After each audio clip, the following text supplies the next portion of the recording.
The Korean War Veterans Memorial was dedicated on July 27, 1995, exactly 42 years after the war ended with an armistice.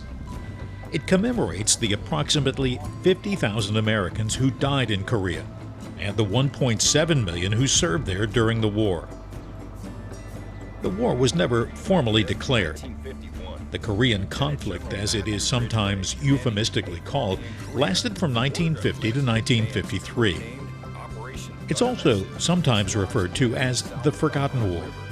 If not forgotten, it was definitely lost in the shadow of the post-World War II peace and prosperity. For many, about the only thing they know about Korea is what they learned from the movie and later TV series MASH about a mobile army surgical hospital. After World War II, the United Nations divided Korea in half after decades of being under the control of Japan. The North would be communist under the influence of China and the Soviet Union. The South would be a Western-style democracy, aligned with the United States. On June 25, 1950, North Korean forces attacked the South with the intention of reunifying the country under communism.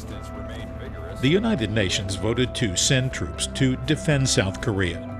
22 countries sent troops, with the U.S. supplying 90% of the armed forces. American General Douglas MacArthur was in command. He masterminded a surprise amphibious landing near the city of Incheon, which led to the recapture of the South Korean capital of Seoul. MacArthur chased the fleeing North Koreans to the border with China and was prepared to invade and use nuclear weapons if needed. President Harry Truman relieved MacArthur of his command in order to prevent World War III. The Korean War ended with a stalemate, leaving Korea pretty much divided, much as it had been before the war. The Korean War Veterans Memorial is not focused on the proxy war between communism and democracy. It focuses on the troops.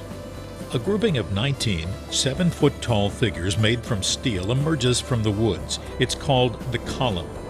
A 164-foot-long black granite wall reflects their image, doubling their number to 38, a reference to the 38th parallel where the two countries remain separated.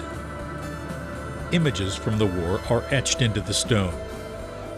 The faces of the statues show their grim determination and resolve. A total of 3 million were killed in the Korean War, 2/3 of them civilians. The question is, was the sacrifice worth it? South Korea not only survived, but went on to become an economic superpower in Asia. North Korea went into totalitarian darkness. What have we learned? That our actions, and often our inactions, unintentionally sow the seeds of war. It's not that we forget the lessons of history, it's that we misinterpret them. We think what happened in the past will happen in the future. We seem to forget that crystal balls always get clouded in the fog of war. For Time to Travel, this is Phil Dean at the Korean War Veterans Memorial in Washington, D.C.